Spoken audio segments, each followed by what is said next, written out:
প্রবাসী YouTube channel যারা ইতিমধ্যে লাইক শেয়ার কমেন্ট করেছেন তাদের অসংখ্য ধন্যবাদ। যারা এখন আমার শেয়ার কমেন্ট সাবস্ক্রাইব করেননি তারা হাতে থাকা বেল আইকনটি টিপে দিন। দেখতে পাচ্ছেন সৌদি আরব আলহামদুলিল্লাহ মেঘ উঠা আছে অনেক, ভালো ভালো মেঘ উঠা আছে। আশা করা যায় পানিও হবে।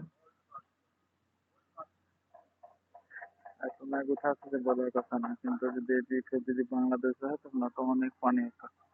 দেখতে পাচ্ছেন আকাশের অবস্থা কতটা অন্ধকার হয়ে আছে। আর রোদ নাই, কিন্তু বুঝতে হালকা গরম আছে। আমাদের তাপমাত্রা অনেক গরম আছে। আগামীতে যেন দোয়া করবেন।